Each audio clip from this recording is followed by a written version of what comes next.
Presentation के साथ अच्छे से तुम्हें इस चैप्टर को समझाएंगे। तो सबसे पहले तुम्हारे मन में आया होगा कि पावर शेयरिंग होता क्या है। तो बहुत ही इजी है। कंट्री के अंदर जो पावर होता है ना, वो अलग अलग लेवल पे डिवाइडेड होता है। जैसे इंडिया का ही ले लो, सेंट्रल गवर्नमेंट होता है, स्टेट गवर्नमेंट होता है, फिर लोकल में पंचायत वगैरह होता है। तो ये एक एग्जांपल है इंडिया में पावर शेयरिंग। तो उसी तरह से अलग अलग कंट्री में अलग अलग लेवल पर पावर शेयर्ड होता है। तो इस चैप्टर में हम दो कंट्रीज के अंदर कैसे पावर शेयरिंग हुआ है उसके बारे में पढ़ेंगे। सबसे पहला कंट्री है बेल्जियम एंड दूसरा कंट्री है श्रीलंका।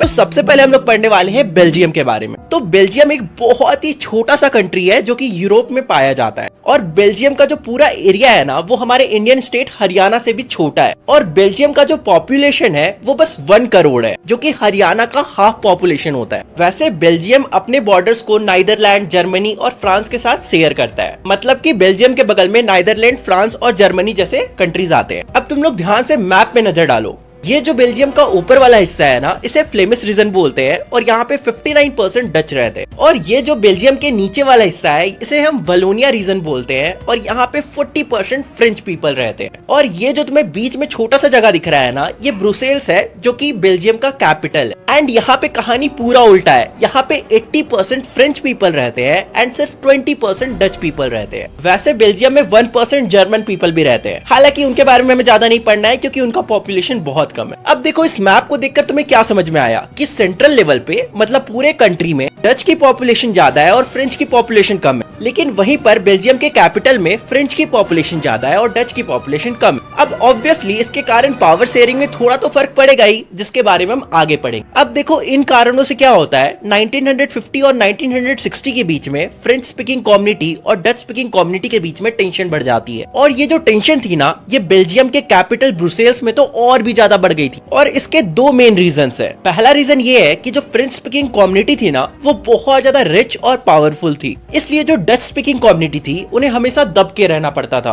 और इस कारण से उन्हें काफी सारी बेनिफिट्स जैसे कि इकोनॉमिक डेवलपमेंट, एजुकेशन, ये सब भी बहुत लेट में मिलता है। और दूसरा रीजन ये था कि पूरे कंट्री में तो डच की पॉपुलेशन ज्यादा थी, लेकिन वही कंट्री के कैपिटल ब्रुसेल में फ्रेंच की पॉपुलेशन ज्यादा थी। आई होप सो तुम्हें यहाँ तक अच्छे से क्लियर हो गया होगा। बहुत ही इजी टॉपिक है। देखो वीडियो देखने के साथ साथ अच्छे से नोट्स बनाते जाओ, ताकि वीडियो के बाद जब तुम एक बार नोट्स को अपने पढ़ोगे तो तुम्हें सब कुछ अच्छे से रिवाइज हो जाएगा। अब हम लोग पढ़ते हैं अकोमोडेशन इन बेल्जियम के बारे में।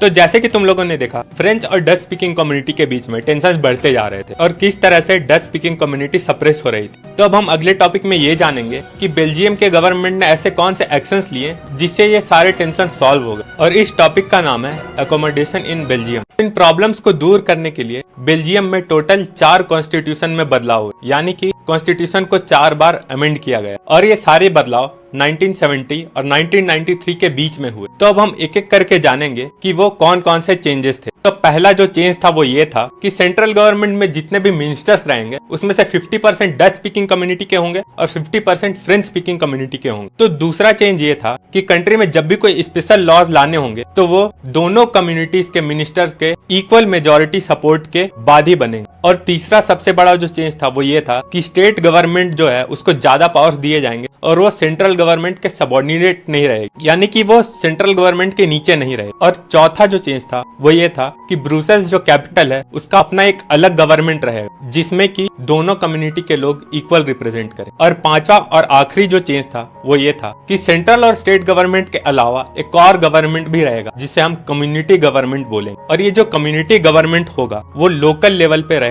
जो कि लोकल कम्युनिटीज के मुश्किलों को सुनेगा, परेशानियों को सुनेगा और उन्हें सॉल्व करेगा। और ये सारे चेंजेस होने के बाद बेल्जियम में जो पावर शेयरिंग हुआ वो 3 लेवल्स पे हुआ। पहला सेंट्रल, दूसरा स्टेट और तीसरा कम्युनिटी गवर्नमेंट। ये सब होने के बाद बेल्जियम का सिचुएशन बहुत ज्यादा सुधर गया और बेल्जियम एक एग्जांपल बन गया बाकी सारे कंट्रीज के लिए कि वो भी पावर शेयरिंग का यूज करके कैसे अपने कंट्री में शांति बनाए रख सकते हैं। और ये एक इतना अच्छा एग्जांपल था कि इसे देखते हुए सारे यूरोपियन कंट्रीज ने डिसाइड किया कि बेल्जियम की जो कैपिटल है ब्रुसेल्स, उसे यूरोपियन यूनियन का हेडक्वार्टर बना दिया जाए। अब देखो तुम्हें बेल्जियम के अंदर पावर शेयरिंग कैसे होता है ये तो समझ में आ गया। अब हम लोग बढ़ते हैं हमारे दूसरे कंट्री की तरफ, जो कि है श्रीलंका। अब देखो कुछ बच्चों वाली चीजें हैं जो तुम्हें पता ही होगा, जैसे कि जो श्रीलंका है वो आइलैंड नेशन है, मतलब वो समुद्र के बीच में लाई करता है। श्रीलंका की जो पॉपुलेशन है वो 2 करोड़ है और उसकी जो कैपिटल है वो कोलंबो है। ये सारे फैक्ट्स को याद रखना 1 नंबर के क्वेश्चंस में आ सकता है। अब देखो सबसे पहले हम लोग ये देख लेते हैं कि श्रीलंका में किस किस टाइप के लोग रहते हैं,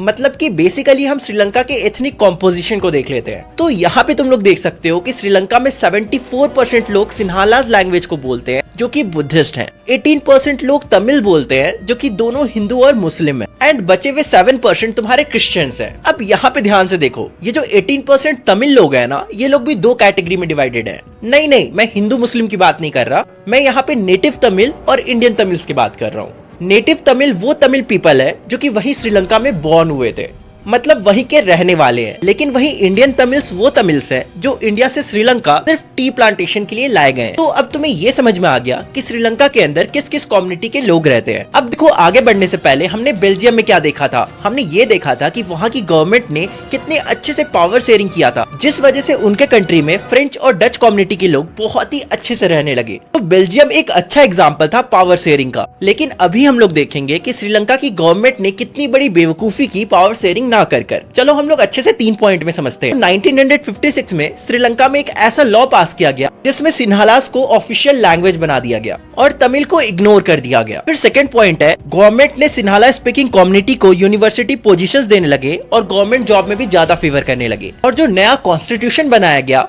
उससे ये पता चल रहा था कि जो श्रीलंकन गवर्नमेंट है वो बुद्धिज्म को ज्यादा सपोर्ट कर रही है और ज्यादा प्रमोट भी कर रही है। तो जैसा कि हम लोगों ने देखा, श्रीलंका की गवर्नमेंट जो है वो सिन्हालास के लैंग्वेज, कल्चर और रिलीजन को काफी ज्यादा प्रेफरेंस दे रही थी, वहीं तमिल्स के लैंग्वेज, कल्चर और रिलीजन को इग्नोर किया जा रहा था। ये सब देखते हुए तमिल लोगों को ऐसा लगा कि श्रीलंका के गवर्नमेंट उन्हें इक्वल पॉलिटिकल राइट्स नहीं दे रही और उनके कॉन्स्टिट्यूशनल राइट्स को छीना जा रहा है। तमिल लोगों को ऐसा लगा कि उनके साथ डिस्क्रिमिनेशन हो रहा है। ये सब जानने के बाद तमिल लोग चुप तो रहते नहीं, तो उन लोगों ने श्रीलंका की गवर्नमेंट के खिलाफ प्रोटेस्ट कर दिया। जब उन लोगों ने प्रोटेस्ट किया तो उन्होंने कुछ मांगे रखी। उन लोगों की क्या क्या मांगे थी, आइए हम एक एक करके जानते हैं। उनका पहला डिमांड ये था कि तमिल को भी ऑफिशियल लैंग्वेज बनाया जाए। इससे पहले सिर्फ सिन्हला ऑफिशियल लैंग्वेज थी। और जो दूसरा डिमांड था वो था रीजनल ऑटोनॉमी। रीजनल ऑटोनॉमी यानी श्रीलंका का वो हिस्सा जिसमें तमिल्स लोग ज्यादा रहते थे, वो लोग ये चाहते थे उस हिस्से को एक अलग गवर्नमेंट दिया जाए जो कि सिर्फ तमिल लोगों के फेवर में वहाँ के लॉज को बनाए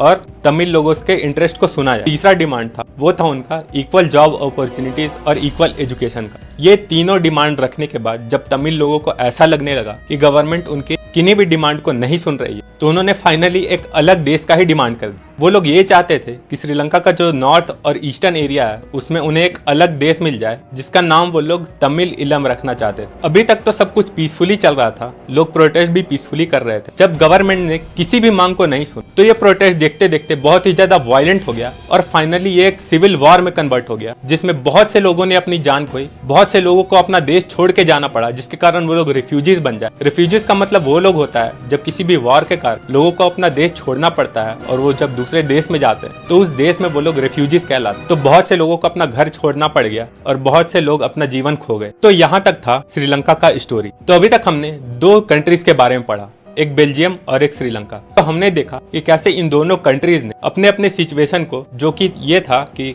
वहाँ के कम्युनिटीज के बीच में आपसी लड़ाई थी, उसको उन्होंने कैसे हैंडल किया। पहले तो जैसे कि हमने बेल्जियम के बारे में देखा, उन लोगों ने इसको बहुत ही अच्छे से हैंडल किया। उन्होंने 4 अलग अलग कॉन्स्टिट्यूशन चेंजेस किए ताकि बेल्जियम में पीस आए। वहीं श्रीलंका के गवर्नमेंट ने इसे बहुत ही बुरी तरह हैंडल किया, जिसके कारण ये आगे चल के सिविल वॉर में बदल गया और ये सिचुएशन बहुत ही ज्यादा बुरा हो गया। तो इससे हमें ये सीख मिलती है कि हमें अपने कंट्री में रह रहे सारे कम्युनिटीज के इंटरेस्ट को सुनना चाहिए और सबको इक्वली ट्रीट करना चाहिए और प्रॉपर पावर शेयरिंग करना चाहिए। तो इन 2 कंट्रीज के केसेस से हमें ये तो पता चल गया कि पावर शेयरिंग इंपॉर्टेंट है। पर अगर एग्जाम में तुमसे क्वेश्चन आता है कि why power sharing is important, तो तुम्हें क्या लिखना है? तो इसके बेसिकली 2 पॉइंट्स हैं, एक प्रूडेंशियल रीजन है और एक मॉरल रीजन है। प्रूडेंशियल रीजन ये बोलता है कि पावर शेयरिंग इसलिए इंपॉर्टेंट है क्योंकि ये 2 कम्युनिटीज के बीच में कॉन्फ्लिक्ट होने से रोकता है। मॉरल रीजन ये कहता है कि पावर शेयरिंग डेमोक्रेसी को बचाने के लिए बहुत ही इंपॉर्टेंट है। अगर पावर शेयरिंग एग्जिस्ट नहीं करेगा तो डेमोक्रेसी भी एग्जिस्ट नहीं करेगा। अब हम लोग ये देखते हैं कि अलग अलग कंट्रीज में कैसे पावर को शेयर किया जाता है ऑब्वियसली हम लोग डिक्टेटरशिप वाले कंट्रीज के बारे में बात नहीं करेंगे, हम डेमोक्रेटिक कंट्री के बारे में बात करेंगे, क्योंकि जहाँ पे डिक्टेटर होते हैं वहाँ पे तो सिर्फ एक ही राजा होता है, वहाँ पे कोई पावर शेयरिंग नहीं होती। चलो अब टॉपिक पे आते हैं, फॉर्म्स ऑफ पावर शेयरिंग, मतलब अलग अलग कंट्रीज में कैसे पावर को शेयर किया जाता है। सबसे पहला होता है हॉरिजॉन्टल पावर शेयरिंग, जिसमें पावर लेजिस्लेचर, एग्जीक्यूटिव और जुडिशियरी के बीच में शेयर किया जाता है। लेजिस्लेचर जैसे कि तुम्हारा पार्लियामेंट हो गया जो कि लॉज बनाते हैं, दूसरे आते हैं एग्जीक्यूटिव जो कि लॉ का तुम्हें पालन करवाते हैं, for example IAS and IPS officers, and तीसरा होता है जुडिशियरी जो लॉज एंड ऑर्डर सही से रेगुलेट हो रहा है या फिर नहीं उसे देखते हैं, जिसमें तुम्हारा जज और वकील सब आ जाता है। आई होप सो तुम्हें horizontal distribution of power sharing समझ में आ गया होगा, जो कि लेजिस्लेचर, एग्जीक्यूटिव और जुडिशियरी के बीच में होता है। हम लोग सेकंड देखेंगे vertical distribution of power sharing को, जिसमें जो पावर होती है वो सेंट्रल गवर्नमेंट, स्टेट गवर्नमेंट और लोकल गवर्नमेंट के बीच में डिस्ट्रीब्यूटेड होता है। अब इसमें क्या ही बताना, सेंट्रल गवर्नमेंट में